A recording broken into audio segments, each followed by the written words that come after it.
열왕기상 1장 1절에서 4절 말씀을 우리 합독하고 말씀 속으로 들어가 보도록 하겠습니다. 자, 합독해 보겠습니다. 다윗 왕이 나이가 많아 늙으니 이불을 덮어도 따뜻하지 아니한지라.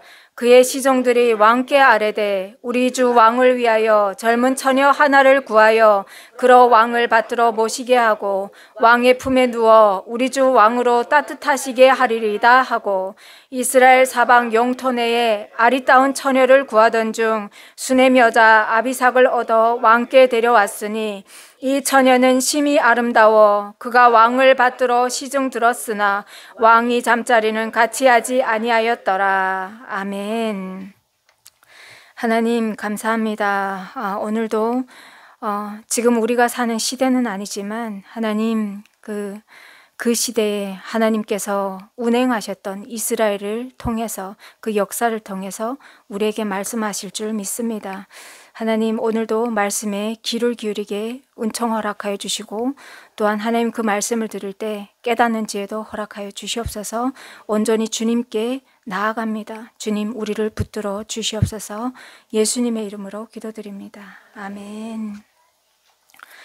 네, 오늘은 예수 그리스도 안에 있을 때 약속된 삶이라는 제아의 말씀으로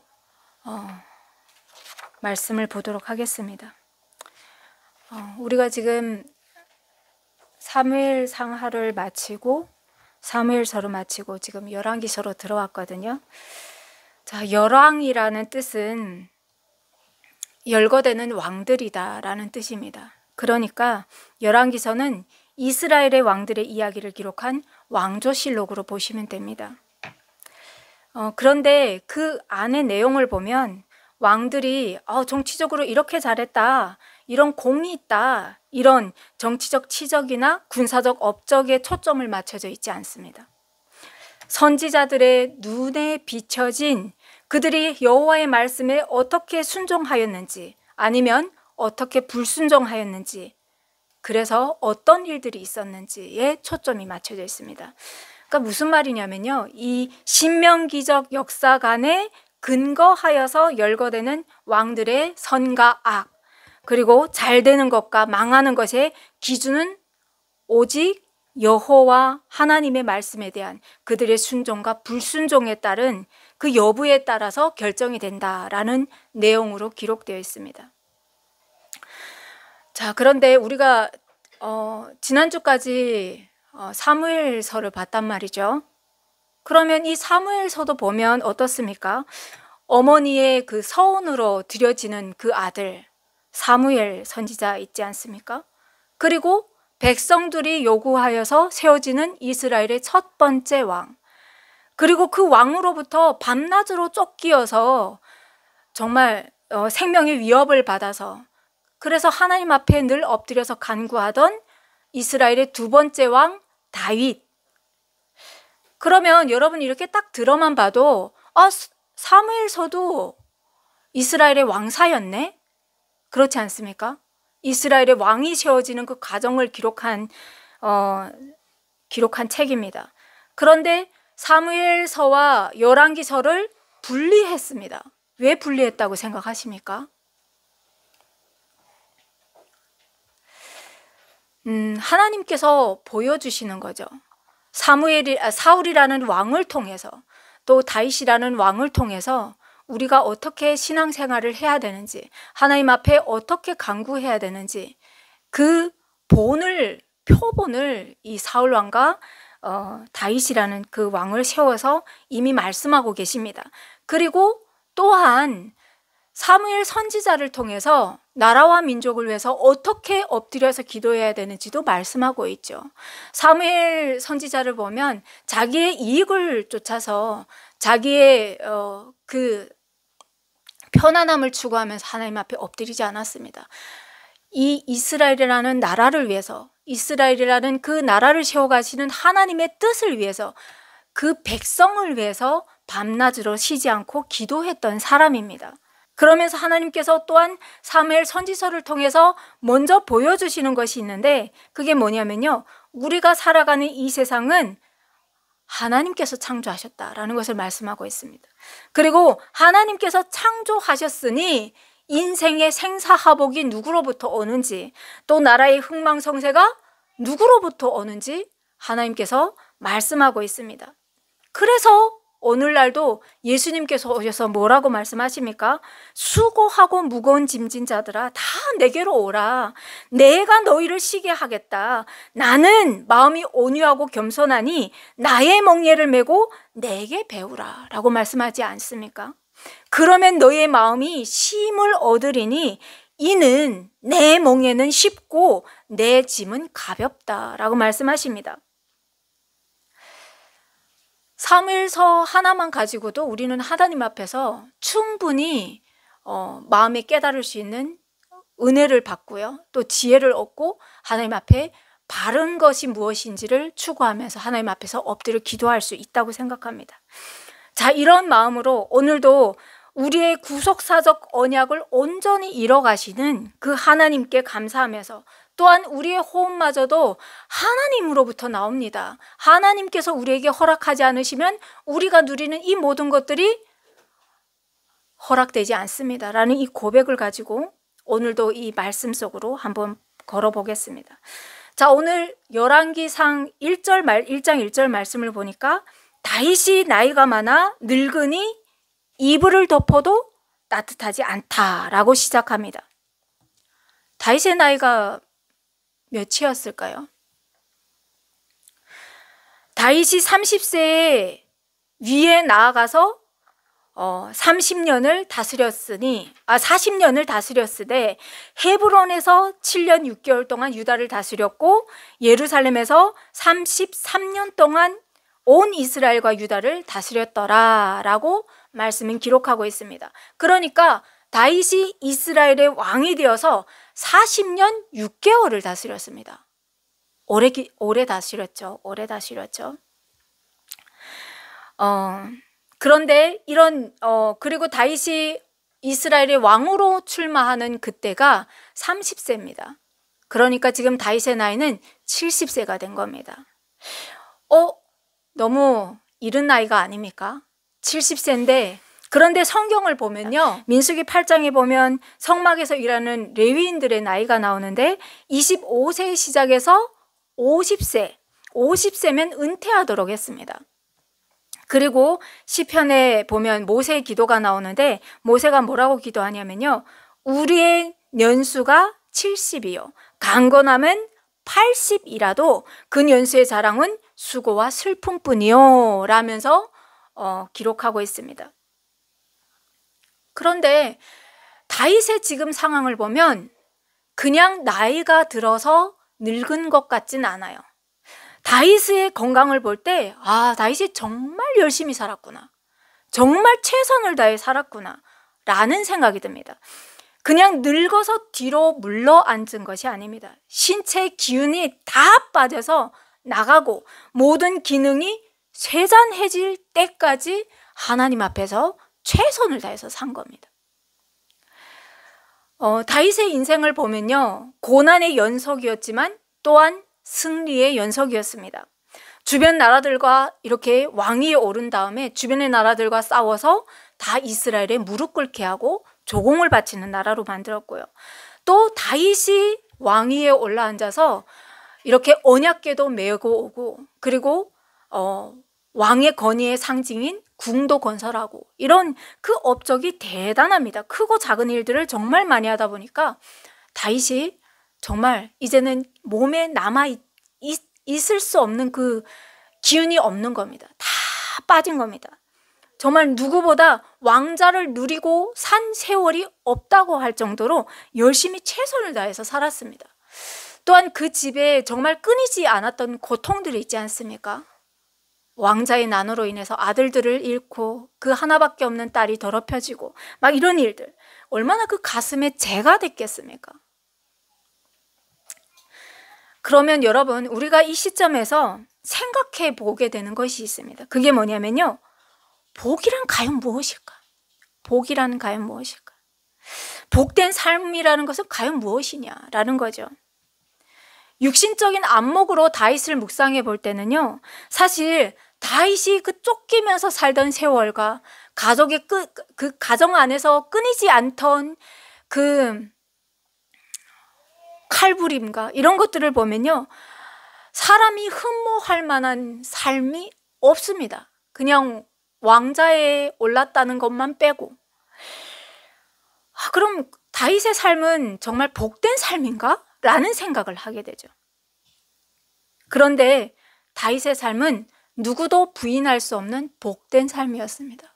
왜냐면요, 우리에게 진짜 주는 교훈이 있습니다. 그게 뭐냐면요, 다윗이 만약 가정에 고난이 없고 그냥 걷는 대로 승승장구만 했다고 하면, 그러면 너무 우리의 삶과 너무 멀리 느껴져서 다가오지 않을 것 같습니다. 그런데 이스라엘의 왕으로 세워짐에도 불구하고, 그 왕의 권좌를 누림에도 불구하고 다윗의 그 주변에 일어나는 일들을 보면 너무나도 우리보다 더 비참하면 했지 더 나은 삶이 아닙니다. 그래서 우리의 고통은 아무것도 아니구나 라는 생각을 하면서 다윗이 무엇에 집중했는지가 우리가 함께 묵상하게 되는 것 같습니다.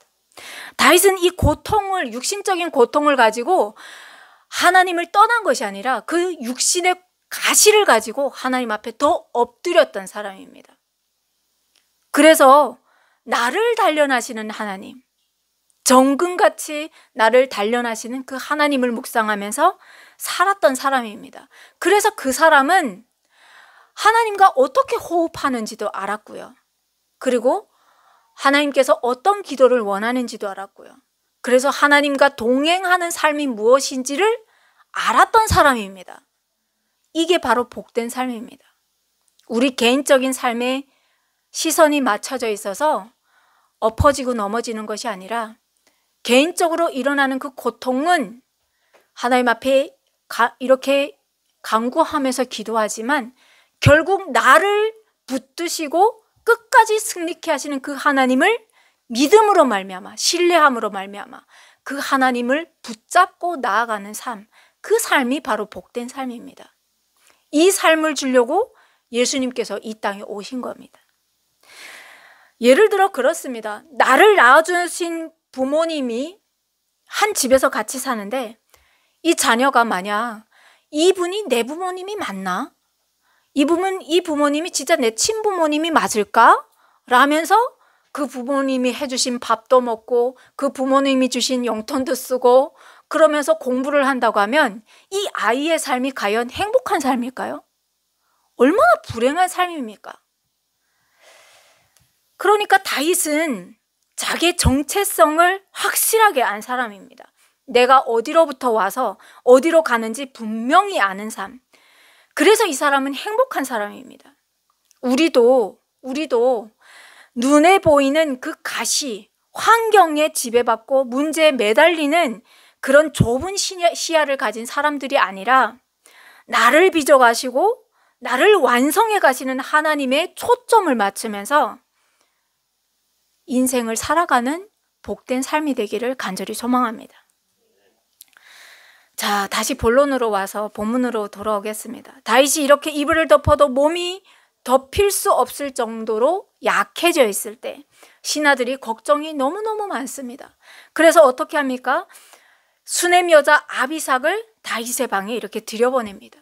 왜냐하면요, 당시 사람들은 노인과 젊은 사람의 이 신체를 접촉하면 생기가 회복한다고 믿었던 거예요. 그때 그 사람들의 생각입니다. 또한 당시 사람들은 왕자를 생산할 수 있을 정도로 건재해야 나라가 든든하다라고 생각했던 사람들입니다. 그런데 다윗이 누워서 일어나지 못하잖아요. 그러니까 나라의 위기라고 생각하는 거죠. 그리고 이런 때는 또 어떤 일들이 일어납니까? 나라의 왕자의 그 왕권을 놓고 막 싸움이 일어나지 않습니까? 그래서 이것을 굉장히 걱정하면서 신하들 나름대로 예쁘고 젊은 이 수넴 여자 아비삭을 들여보내는 이런 일들이 있죠. 자, 그런데 이런 신하들의 우려대로 어떤 일들이 일어납니까? 오늘 우리가 봉독한 그 말씀 이하에 보면 다윗의 넷째 아들 아도니아가 스스로 높여 왕이 되고자 준비를 합니다. 오늘 성경에 보면 그는 용모가 심히 준수하며 또 아버지 다윗으로부터 한 번도 싫은 소리를 듣지 않는, 아버지를 섭섭하게 하지 않았던 아주 착한 아들이죠. 그렇죠? 이런 반듯한 아들입니다. 그리고 이 아도니아라는 사람의 이 이름의 뜻은 뭐냐면요, 나의 주님은 야훼입니다. 나의 주님은 여호와 하나님입니다 라는 이런 이름의 뜻을 가지고 있습니다.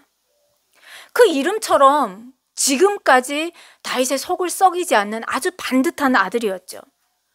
그랬던 그가 아버지가 이렇게 침상에 누워서 일억 못 나니까 압살롬과 같이 반역의 길을 걷는데, 압살롬과 같이 자기를 위해서 병거와 기병과 호위병 50명을 준비합니다. 그리고 또 누구를 이렇게 섭외를 합니까? 요압 장군, 제사장 아비아다를 모의하는 겁니다. 아주 똑똑한 사람입니다. 군사권과 그리고 이 말하자면 사람들의 이 정신력을 하나님 앞에서 그 하나님 앞에 달려나가는 그 종교권까지 다 아주 지혜로운 사람인 거예요. 탄탄하게 딱 구비를 했죠. 그런데 이 사람이 그러고 나서 어떻게 합니까? 그 에누로겔이라는 근방 그 소엘렛 바위 곁에 가서 양과 소와 살찐 송아지를 막 잡고, 그리고 왕자들을 다 끌어 모으고 내가 차기 왕이야 라는 것들을 선포하기 위해서 왕으로 등극하려고 막 하는 겁니다. 그런데 이 사람이 여기에서 빼놓은 사람이 있지 않습니까? 그 사람이 누굽니까? 제사장 사독, 그리고 다윗의 용사들, 그리고 선지자 나단, 솔로몬, 이런 사람들은 빼놨습니다. 왜 아도니아는, 솔로몬도 자기의 동생이고 왕자 중에 한 사람인데 왜 솔로몬이랑 이 선지자 나단 그리고 다윗의 용사들, 이런 사람들을 빼놨을까요? 아마도 다윗의 후계자는 공공연하게 밧세바의 아들 솔로몬으로 이렇게 다 알았던 것 같습니다. 다 알려져 있었던 것 같습니다. 그러니까 무엇이냐? 하나님을 믿지 않는 주변의 다른 나라들처럼, 아니 솔로몬이 왜 왕이 돼야 돼? 차기 왕은 전통에 따라서 첫째 형 죽고, 그리고 그 강력하던 압살롬도 죽었고, 그러니까 내가 왕이 돼야 되는 거잖아. 그러면서 간습에 따라 당연히 내가 왕이 되어야 돼 라는 마음을 가지고 하나님 앞에 기도도 안 했고, 그리고 선지자 나단도 또 다 아는 사람들이지 않습니까? 그러니까 자기가 초대하면 방해가 될 사람들은 다 빼놓은 겁니다. 이름의 뜻과는 전혀 다르게 이 사람이 그 마음 가운데 탐욕이 들어가니까, 그 마음 가운데 정치욕이 들어가니까 보이는 게 없는 겁니다. 내가 돼야 된다 라는 마음으로 갑니다. 자, 이런 상황 속에서 선지자 나단이 알게 되죠. 그래서 왕위 계승을 꾀하고 있는 이 아도니아의 음모를 무너뜨리기 위해서 누구를 찾아가느냐? 솔로몬의 모친 밧세바를 찾아가서 알립니다. 그리고 이 선지자 나단은 솔로몬이 하나님께서 세우신 차기 왕이야 라는 믿음이 있었습니다. 왜냐면요, 솔로몬이 태어났을 때 선지자 나단을 통해서 하나님께서 이름을 지어 보내십니다. 뭐라고 지어 보내시냐면요, 여호와께 사랑을 입었다라는 뜻의 여디디야라는 이름을 지어서 솔로몬의 이름이야 라고 보냈어요. 그런데 다윗이 아니요, 여디디야라고 안 부르겠습니다. 내 아들입니다. 그러면서 솔로몬 하고 이름을 짓는 겁니다. 그런데 솔로몬의 이름의 뜻이나 여디디야라는 이름의 뜻은 같은 의미예요. 그러니까 하나님께서도 뭐라고 안 하시죠. 그러니까 선지자 나단은 확신이 있었던 거예요. 차기 왕은 하나님께서 세우신 솔로몬이야. 그래서 선지자 나단이 하나님의 뜻대로 솔로몬이 왕이 되도록 적극적으로 행동을 취하기 시작합니다. 그래서 밧세바를 다윗 왕에게 들여보내죠. 들여보내면서 말까지 다 입에 넣어서 보냅니다. 뭐라고 넣어서 보냅니까? 내 주여, 왕이 전에 왕의 하나님 여호와를 가리켜서 여종에게 맹세하기를 내 아들 솔로몬이 반드시 나를 이어 왕이 되어 내 왕위에 앉으리라 하셨거늘 아도니아가 왕이 되었어도 내 주 왕은 알지 못하나이다 라면서 밧세바가 들어간 거예요. 자, 이럴 때 그러면 나단이 만약 안 들어갔다고 하면 지금 아무 상황도 모르고 침상에 있는 다윗이 과연 밧세바의 그 말에 신비성을 갖겠습니까? 어려울 수도 있겠죠. 왜냐하면 왕비들이 많으니까. 그래서 나단도 그때쯤에 다윗 왕에게 갑니다. 그러니 밖에서 선지자 나단이 왔습니다 라고 왕에게 아뢰지 않겠습니까? 그래서 들어오라고 합니다. 그때 나단이 들어가서 얘기합니다. 내 주 왕께서 이르시기를 아도니아가 나를 이어 왕이 되어 내 왕위에 앉으리라 하셨나이까? 그러나 그가 왕의 종 나와 제사장 사독과 여호야다의 아들 분하야와 왕의 종 솔로몬은 청하지 아니하였습니다. 이곳이 내 주 왕께서 정하신 일입니까? 라는 말을 확증시켜 주죠. 자, 다윗이 들으니까 왕자의 난이 일어났구나 라는 것을 알게 됩니다. 반란이 일어났구나 알게 되죠. 이미 압살롬을 통해서 한 번 있었던 일이지 않습니까? 그래서 다윗이 밧세바에게 얘기합니다. 그래, 내가 예전에 이스라엘의 하나님 여호와를 가리켜 내게 맹세하여 이르기를 내 아들 솔로몬이 반드시 나를 이어 왕이 되고 나를 대신하여 내 왕위에 앉으리라 하였으니 내가 오늘 그대로 행하겠노라. 그리고 제사장 사독과 선지자 나단과 여호야다의 아들 분하야, 장수거든요. 그 군대 장관들을 불러서 다윗의 노새, 아무도 탈 수 없는, 왕만이 탈 수 있는 다윗의 노새에 솔로몬을 태우고 기혼으로 가서 이스라엘의 왕으로 삼으라 라고 명령합니다. 여러분, 여기에서 반복적으로 나오는 문장이 있습니다. 그 문장은 무엇입니까? 여호와 하나님 앞에 내가 맹세하였던 것처럼.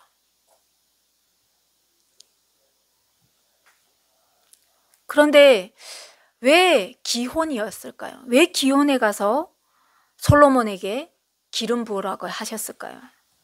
기혼은 기드론 골짜기에 있는 샘입니다. 샘이고 예루살렘에 있어서 중요한 그 물의 원천입니다. 다윗 왕이 예루살렘 성을 정복할 때도 이 기드온 샘 그는 그 도랑으로 들어가서 예루살렘 성 문을 열고 들어가서 여부수 족속을 점령했던 그 다윗 왕입니다. 그러니까 여기에는 지형적으로도 볼 때 골짜기다 보니까 울리는 겁니다.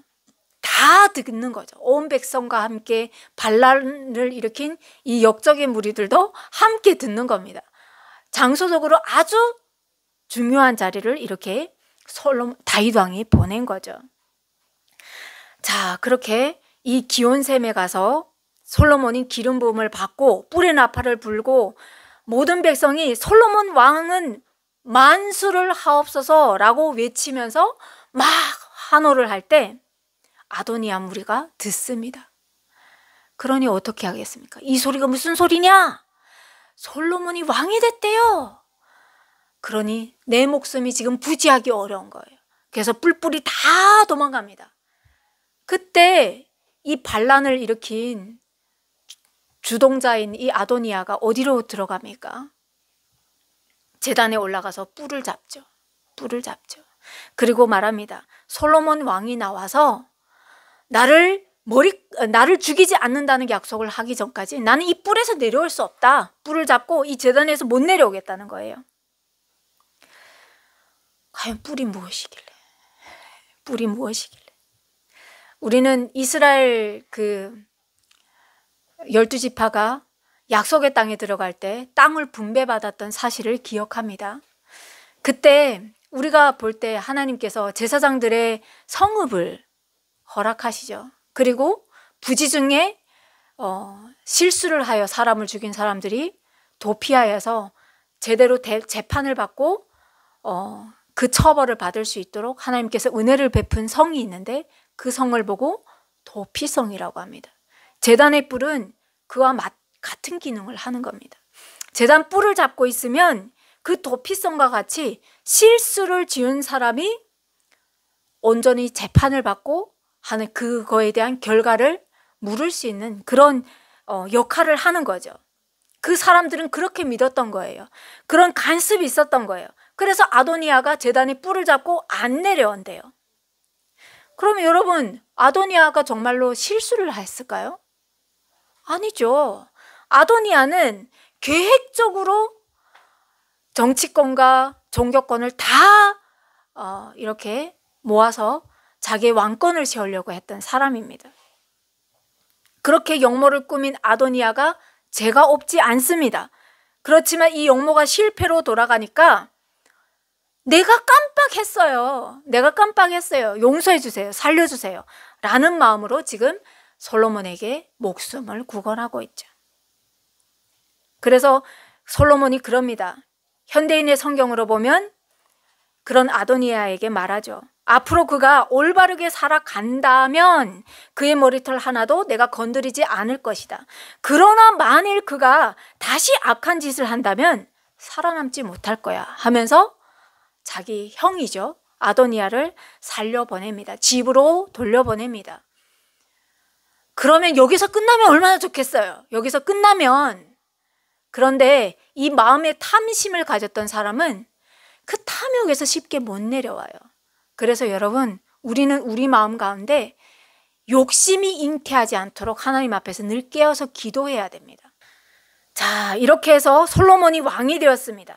죽음을 앞둔 다윗이 솔로몬을 불러서 당부합니다. 명령합니다. 당부를 가장한 명령입니다. 그 명령이 뭔지 보겠습니다. 내가 이제 세상 모든 사람이 가는 길로 가게 되었다. 죽게 되었다는 거예요. 너는 힘써 대장부가 되라 라고 말씀하십니다.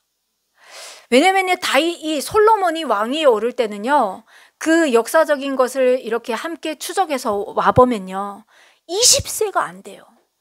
20세가 안 돼요. 그러니까 다윗도 살 수가 없잖아요. 이젠 그 세월을 누가 비껴간다는 겁니까? 못 비껴가지 않습니까? 다 하나님 앞에 가야 되는데. 그러니 얼마나 걱정이 되겠습니까? 그래서 솔로몬에게 너는 힘써 대장부가 되라.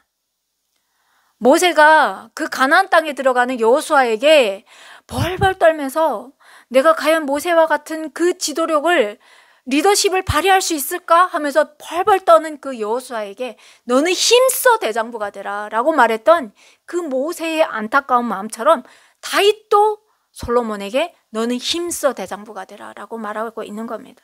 그러면서 내 하나님 여호와의 명령을 지켜서 그 길로 행하여 그 법과 계명과 율례와 증거를 모세의 율법에 기록된 대로 지켜라. 그리하면이라는 것은 조건부입니다. 이렇게 안 해도 지켜준다는 것이 아닙니다. 다윗이 하나님 앞에 살면서 얻은 지혜죠. 그래서 다윗이 그럽니다. 네가 이렇게 하나님의 말씀을 주야로 묵상하고 하나님을 경외하며 산다면, 그리하면 내가 무엇을 하든지 어디로 가든지 형통할 것이야. 여호와께서 내 일에 대하여 말씀하시기를 만일 내 자손들이 그들의 길을 삼가 마음을 다하고 성품을 다하여 진실이 내 앞에서 행하면 이스라엘의 왕위에 오를 사람이 내게서 끊어지지 아니하리라 하신 말씀을 확실히 이루게 하시리라. 그걸 하나님께서 다윗 왕에게 약속하셨다는 거예요. 그러니까 네가 지금 오르지 않았어? 그러니 너도 하나님 앞에서 주야로 말씀을 묵상하고 살아 라고 얘기를 하는 겁니다. 다윗의 가문이 영원토록 견고히 서기 위해서는 여호와 앞에 마음을 다하고 성품을 다하고 진실이 살아야 된다 라는 것을 말하는 거죠. 우리는 다릅니까?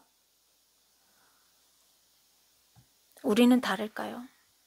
이 명령은 육신적인 할례만 했을 때 이 명령이 몸으로 행동으로 나오지 않습니다. 마음의 할례를 한 사람만이 이렇게 살 수가 있습니다. 다윗이 솔로몬에게 당부하는 것은요, 육신의 할례를 말하는 것이 아니라 마음의 할례를 말하고 있는 것입니다.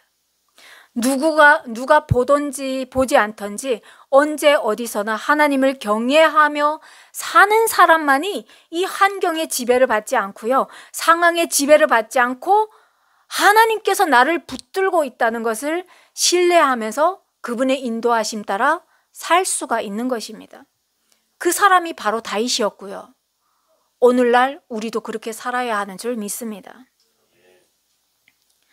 그리고 다윗이 또 솔로몬에게 하나 부탁하는 것이 있는데 그 일이 무엇이냐면요, 솔로몬의 왕권에 방해가 되는 사람들을 치워라 라는 말씀을 말을 합니다. 그 첫 번째가 누구냐면요, 요압입니다. 요압. 심판자 되시는 여호와 하나님을 경외하며 살았던 다윗과 달리 이 요압이라는 사람은 피해 복수를 일삼았던 사람입니다. 자신의 정치적인 이익을 위해서 이 사람은 북이스라엘의 군사령관 아브넬을 죽였고요. 그리고 압살롬과 함께 반역을 도모했던 군사령관 아마사를 죽인 사람입니다. 그럼 이게 무슨 말이냐? 다윗은 이 북이스라엘의 군사령관 아브넬과 협상해서 북이스라엘과 남유다가 분열되어서 처음에 다윗이 유다의 왕이 될 때, 그때는 나라가 두 쪽으로 갈라져 있었습니다. 그럴 때 이 아브넬이 북이스라엘을 다윗에게 바치겠다고 오지 않습니까? 그러니까 다윗은 하나님 앞에서 형제 간에 피를 흘리면서 싸우는 것이 아니라 이 협상을 통해서 평화적으로 통일의 왕국을 이루어야겠다는, 형제가 피를 흘리지 않고 평화적으로 통일을 이루어야 되겠다, 통일 왕국을 이루어야겠다라는 마음이 있었습니다. 그런데 요압은 이 아브넬이 내려오면 대단한 군사령관이 2명이 되지 않습니까? 남유다의 요압과 북이스라엘의 아브넬. 그래서 이 아브넬을 죽여버립니다. 자기 동생을 죽였다는 이유를 들어서. 이렇게 하나님의 일에 저해가 되는 일들을 하죠. 그리고 또 아마샤는 뭡니까? 압살롬이 아버지를 들고 일어나서 반역을 저지르지 않습니까? 그때 다윗은 이 아마샤를 용서함으로 말미암아 이 내란을 평화적으로 끌어안으려고 했습니다. 그런데 이 또 요압은 군사령관이 2명이나 돼? 하면서 이 아마사를 또 죽여버립니다. 자기 자리에 위협이 되는 사람들을 죽여버리는 겁니다. 그러니까 형제간에 피를 흘리면서 피를 부르는 사람인 거죠. 이 사람을 가만 놔둔다고 하면 과연 솔로몬 왕국에 도움이 되겠습니까? 자기 정치적인 이익을 위해서 뭐든지 가리지 않고 하는 이 요압. 물론 다윗 왕국이 서는 데 있어서 요압이 이룬 그 바친 희생한 그 정신은 대단합니다. 그렇지만 이 어린 왕을 두고 간 아비의 입장에서 정치적 탐욕이 강한 이 요압을 과연 놔둘 수가 없는 거예요. 그래서 또 이 아마샤를 통해서 이 아도니아를 통해서 또 한 번 반란을 일으키지 않습니까? 그래서 다윗이 솔로몬에게 요압을 지워라 라는 얘기를 합니다. 그러고 나서 두 번째는 누굽니까? 시므이를 가만히 좋게 죽게 놔두지 말라라고 얘기를 하죠.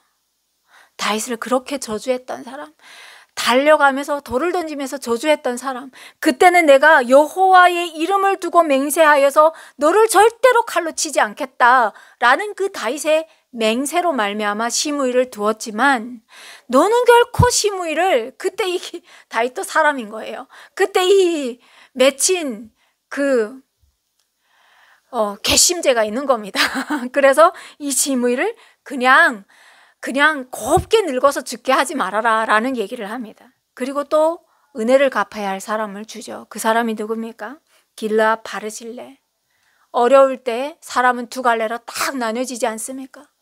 그 사람에 충성하는 사람과 그 사람이 힘을 다 잃었을 때 그 사람을 배척하는 사람. 다 다윗에게 돌을 던지고 외면하고 심지어 자기 아들마저도 그 왕권을 노리고 아버지를 대적하는데, 바르실레만큼은 자기가 먹는 그 모든 것들을 싸고 나와서 침상까지 들고 나와서 왕이시여 여기서 주무소서 라면서 다윗에게 은혜를 베풀었던 사람. 그래서 다윗이 가면서 이렇게 은혜를 갚아야 할 사람과, 그리고 하나님의 나라를 완성해 가던 길에 저해가 되는 사람들을 이렇게 나눠서 줍니다. 하나님 앞에 지혜를 간구하면서 이 일을 내가 이루어라 라고 얘기를 하죠. 자, 여러분 이렇게 들어보니까 어떻습니까? 다윗이 무엇에 집중해 살았는지 여러분 보이십니까? 그러니 우리도 또 무엇에 집중해서 살아야 되는지 여러분 보이십니까? 많은 사람들이 그 시대와 지금은 다르다고 말합니다. 그러면서 또 어떤 부류의 사람들은 한 번 구원은 영원한 구원이야 하면서 마치 하나님께서 눈을 감고 있는 것처럼 막 사는 사람들도 있습니다. 그런데 하나님은 오늘도 말씀하십니다. 말씀 안에 거하는 사람, 예수 그리스도를 나의 구주로 고백하고 믿음으로 고백하고 또한 그 십자가를 부끄러워하는 것이 아니라 그 십자가 복음을 자랑하며 사는 그리스도인들을, 그 사람들에게 해당된 복이라는 것들을 말씀하고 있습니다. 그러면서 하나님께서 또 무엇이라고 말씀하십니까?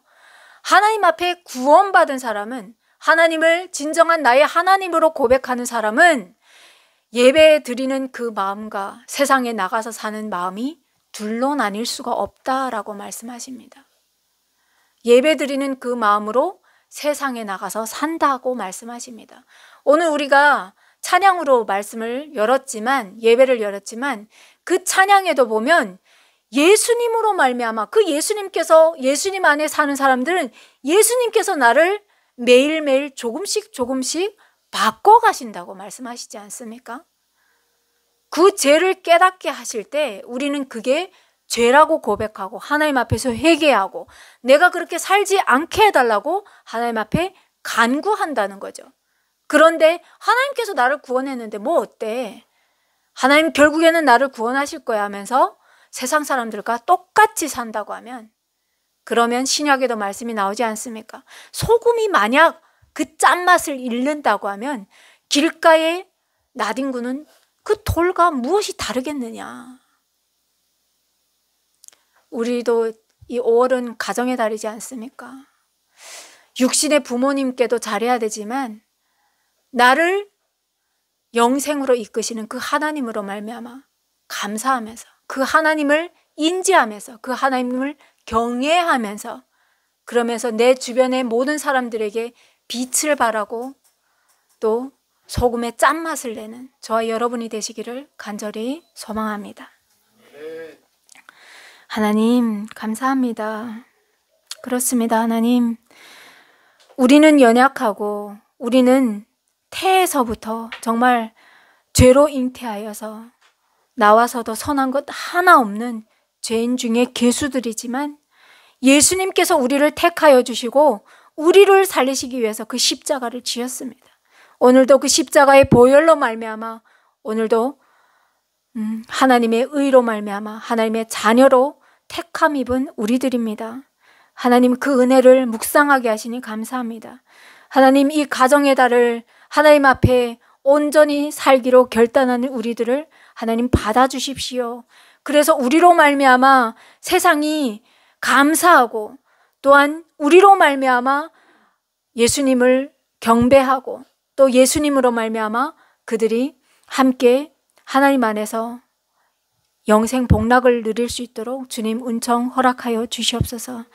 그리하실 하나님께 감사드립니다. 예수님의 이름으로 기도드립니다.